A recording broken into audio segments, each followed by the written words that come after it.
the jungle, the mighty jungle, the lion sleeps tonight. Hello again, fabulous friends, and welcome to another video. Well, in this case, the lion that is sleeping is Josie, because when you see the hair like this and this look, I don't know if this look is different from usually, but it's because it's late at night. I mean, 1:30 in the morning or something. I've been mulling over my print run analysis for so long now. I wanted to get to it. By the way, hello again, fabulous friends. Welcome to another fabulous video. So we're talking Flesh and Blood, as you may have guessed already. And so, yeah, I hope you've seen the latest videos. We've opened some boxes. We went to Baltimore. So if you're new to the channel, make sure you go have a look at that. And hopefully you're subscribed because, you know, us little small channels, I should say here, we, the only reason why we are doing this is for the love of the game, Flesh and Blood mainly, and TCGs in general. As you can see, our payday is having you guys do the thumbs up and being subscribers of the channel. So that's it. So if you like what you see, please do so, and we're gonna continue having fun on the channel. So yeah, print run update. So where do we start? First of all, I don't want to talk too much about the initial print runs for the initial 3 sets. We've seen that before. A lot has been said about Welcome to Rathe, the 16,700 displays produced, and by the way, displays are booster boxes, right? So 16,700. Same thing for Arcane Rising first edition, and then Crucible of War came along at 37,500. By the way, when we got those numbers for Crew, for those of you who might be, you know, have joined Flesh and Blood in the past year or so, or even the past 2 years, post Crucible of War, because a lot of you, while we were in Baltimore, have actually told us that you guys have started with Monarch. A lot of people got started with Monarch, okay? Now, when we got the print run numbers of Crucible of War at that time, and we found out that it was 37,500, we kind of thought that that was low, right? That wasn't that much. That was like, it would create a rarity of the product. And that's when prices for Crucible of War started going up and, you know, going sky high. And now, just getting back to those numbers, if they were printed initially, if these were the print runs that Legend Story Studios decided upon at that time, well, it was a little bit of some guesswork, right? The game comes out in October 2019, and they don't know at that point exactly what's going to be the response, how many players are going to be joining the game, and how much time they will be joining the game, because eventually the game catches on, you get more and more players, but at what rhythm? I mean, that is, you know, pretty important. So they decide to do these print runs that they had, basically, it was guesswork, okay? That's what I want to call it at that time. So, Crucible of War comes out, 37,500.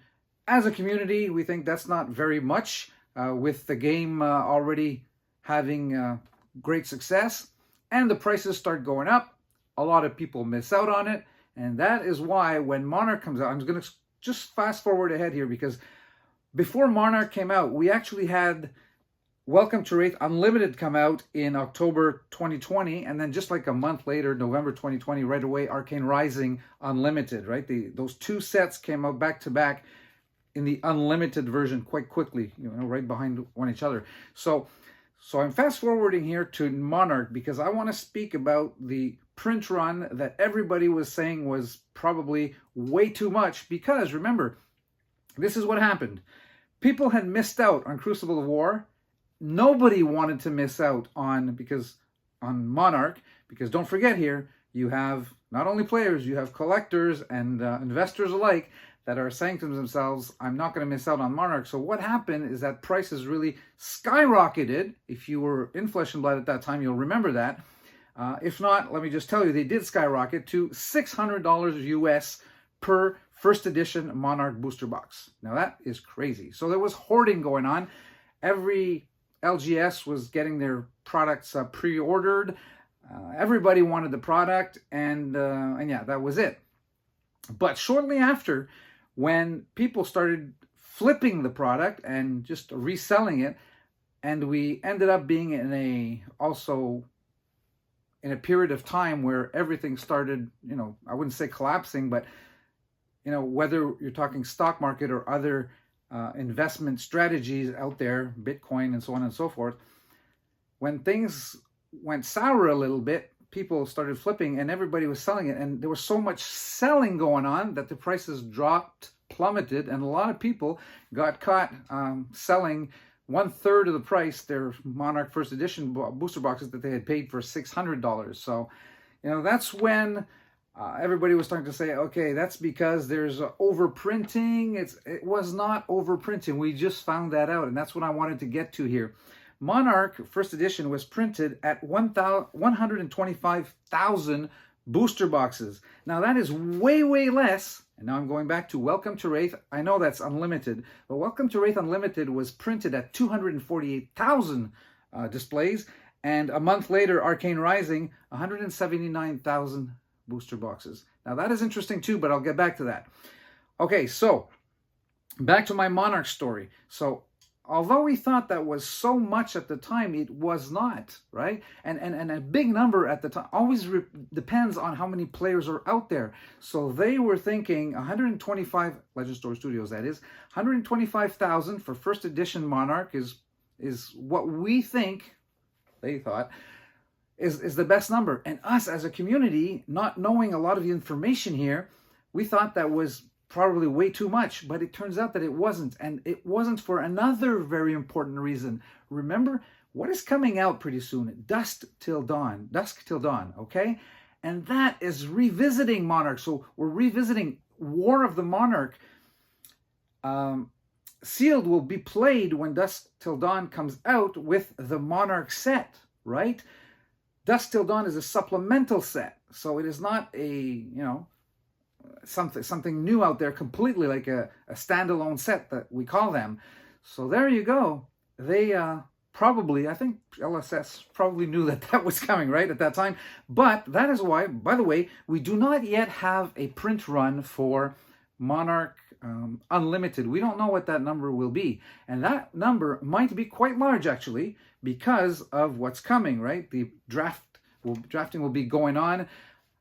With the new set coming out, with Monarch Unlimited. So there is a chance that I expect actually that number to be pretty high out there. We will see. That has not been divulged as of yet. So we don't know what the print run of Monarch Unlimited is right now. That is to be announced. All right, backtracking again. So after Crucible of War First Edition, 2 other sets come out, while the unlimited versions of Welcome to Rathe and Arcane Rising, those 2 sets actually come out before Monarch, right? Monarch only came out in May 2021, the first edition.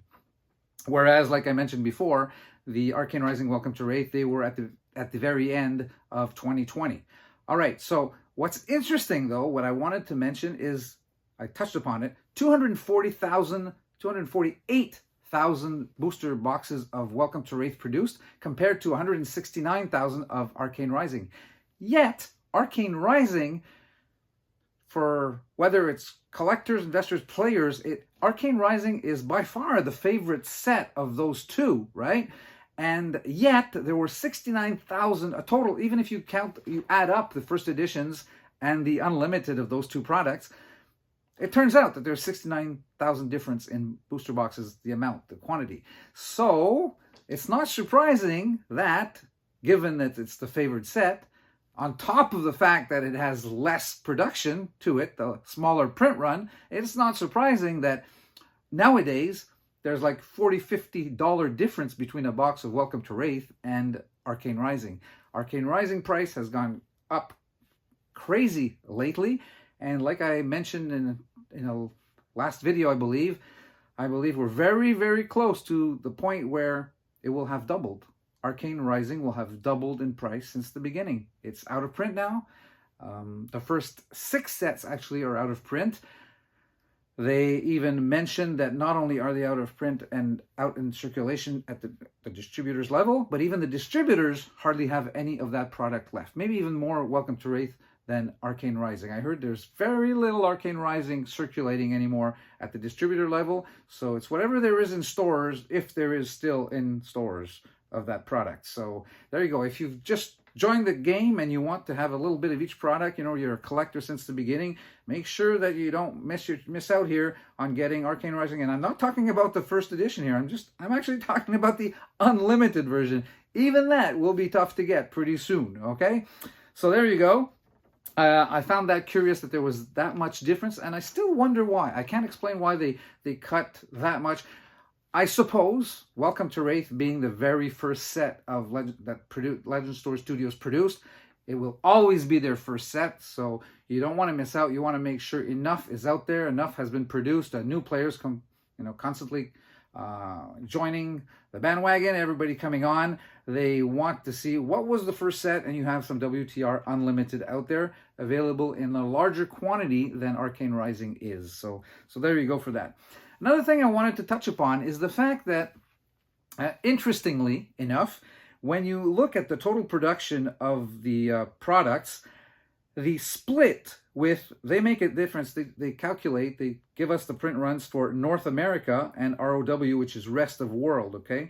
So, for example, Unlimited WTR, of the 248,000 booster sets that came out, 144,000 went to North America, and 104,000 went to the rest of the world. Now that's a 58-42% split, okay? So very close to 60-40. And then I had a look at exactly what the numbers were for Arcane Rising, as well as Crucible of War that ended up coming out later in the Unlimited version. Recall, we were waiting for it. We didn't know if it would ever happen. Crucible of War Unlimited, it ended up happening, but only after Monarch came out, Monarch First Edition and Monarch Second Unlimited. Then we had Crucible of War Unlimited. Okay, but anyway, what I want to basically get at is that it's interesting that it's a 60-40 split between North America. I'm just a statistics guy. I like to, analyze this and have a look at that. So 60-40 split between North America, 60% of the total production, and the rest of the world, 40% of the total production. Now with Flesh and Blood gaining popularity lately in Europe, it'll be interesting to see if that split holds up in the future. So that'll be very interesting.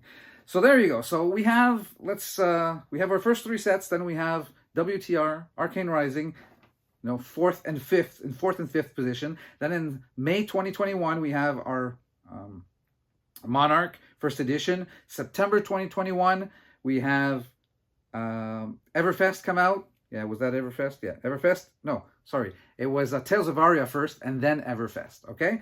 But what's really interesting is that as much as we thought that there was like an overprinting of Monarch for some reason, like I mentioned before, they come out with Tales of Aria with 208,000 booster boxes. And then with Everfest, a supplemental set, by the way, as you know, 229,000 displays. So, okay, there's a few things that factor in here. First of all, the fact that you're 3 months further down the line each time a new set comes out, and players have come on to the game, people have joined Flesh and Blood, and so on and so forth. And they mentioned that in the article a little bit here, what a big number was at the time, maybe right nowadays is not such a big number because the player base has tripled or quadrupled or whatever. I mean, you have to, that is the main focus, or the main thing that you have to take into consideration, right? Why is there such an increase? Well, yeah, it's the increase of the player base. And what's really interesting too, even in the first editions, I had a look at the first edition Monarch, Tales of Aria, Everfest, which complete Fab 1.0, we would say, right? Because since then we're now in Fab 2.0, and I'll get back to that. Those sets also have except for Monarch, 65-35% for the rest of the world. The others are, again, 60-40.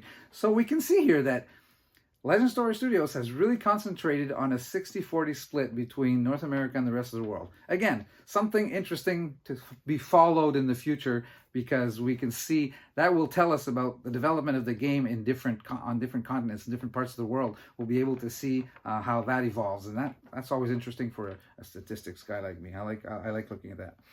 All right, so what else did I want to mention here?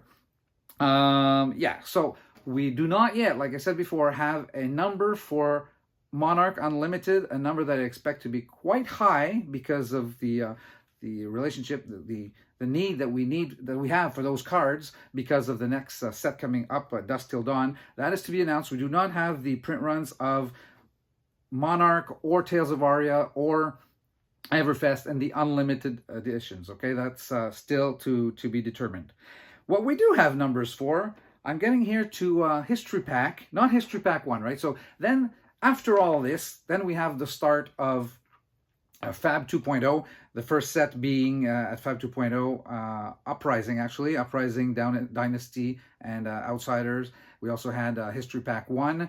We've had that in English and as a black label, 4 languages from around the world. And now lately we've also had HP2, right, History Pack 2, but only the black label version. So for the 4 other languages, so French, Italian, Spanish, and German. That has come out lately and at the end of February. I think there was a delay till the end of March, but that is out.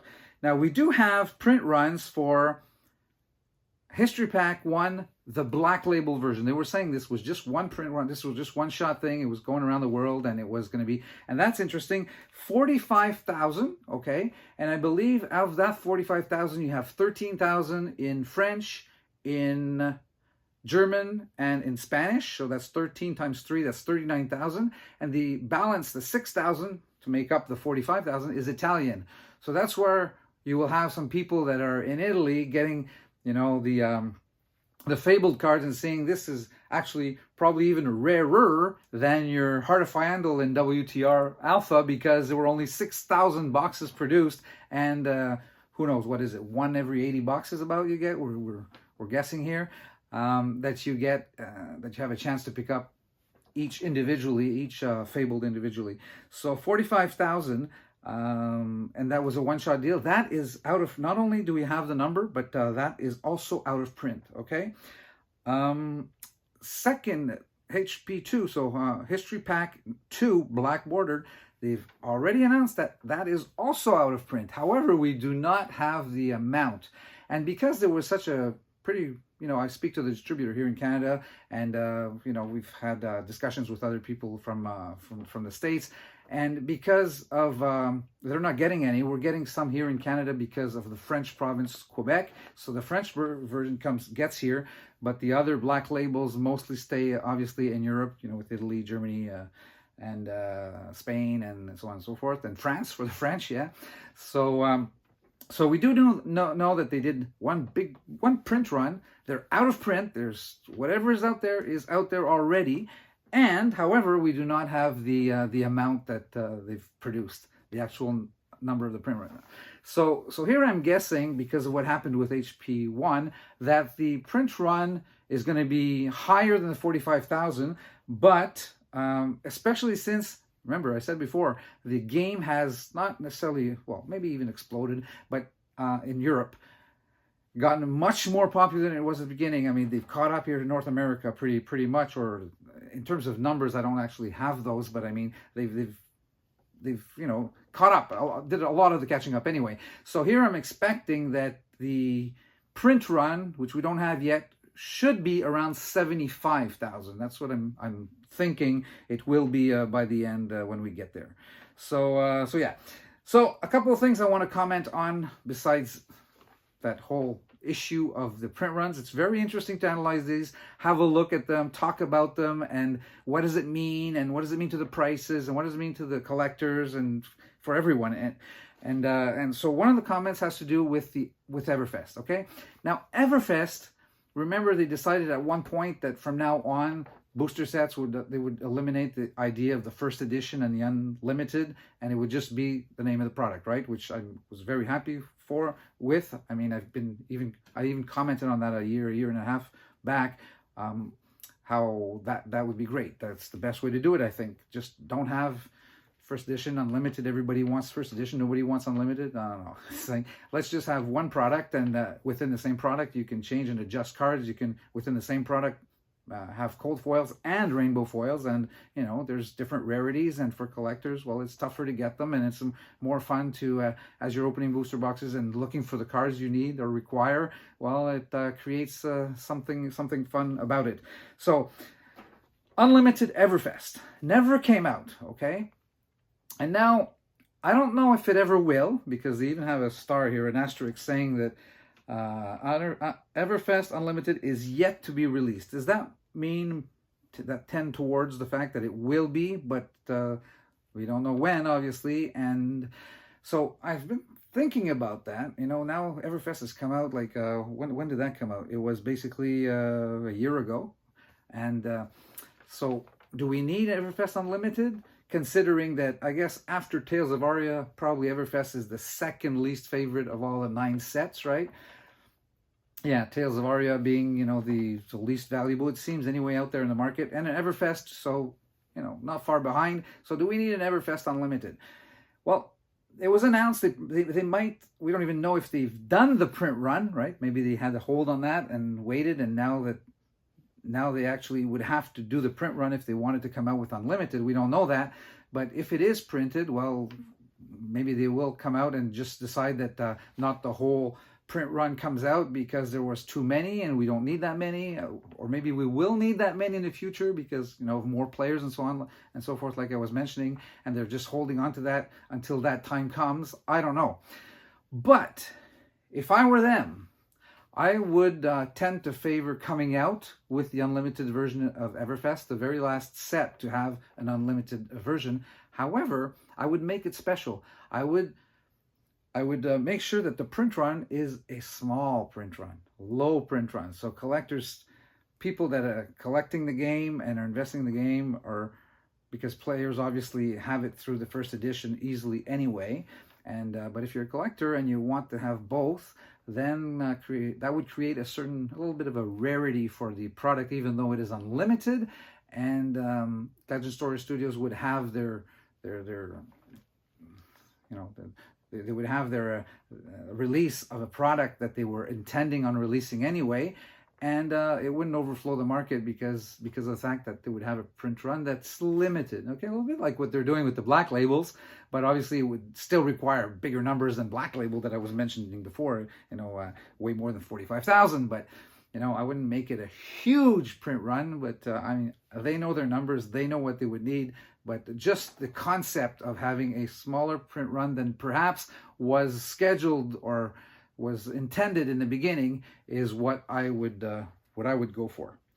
Now, I would like to, at this point, congratulate Legend Story Studios once again, as I often do, because that is another thing they do so well. Transparency for collectors and investors mainly. Well, it serves to the players also, but they don't mind as much as the collectors. And what I mean here is that transparency towards the print runs. It is, yes, it is. I can understand that a company cannot come out with their print runs right away. Obviously, you know, the first few years they do what they need to have to do, and depending on the market, what their needs are in terms of, you know, the player base and so on and so forth, they do their thing. But that at one point we find out what the print runs are is fabulous. I mean, that transparency, hats off to Legend Story Studios for giving those numbers to us. We know what's out there. We know the rarities. We can, you know, do our analysis. I try to do here, and it allows us to understand why certain products are going more up in price than others. The Arcane Rising example that I gave to you before, it's explainable, you know, and it's great and fun to be able to look at these numbers and think, oh, that's why, and oh yeah, that's why that happened that way, and that's why they did that. You know, it just gives even more credibility to the company, to LSS, and you know, that they're doing that. So I'm really happy that they're doing that. After a certain amount of time when they judge it, it's time to give the print run. So why not? So that's really good. Now, a last part of this video, I don't want to ramble and go on for too long here, although I have already done my share, I think. The last part that I want to talk about is the number of variants. Some people I've heard, okay, now, are they going to be doing like Magic the Gathering here? What's happening? We're hearing now of Marvels, and if you guys have watched my video on Baltimore or had a look at the articles, the announcements that they made.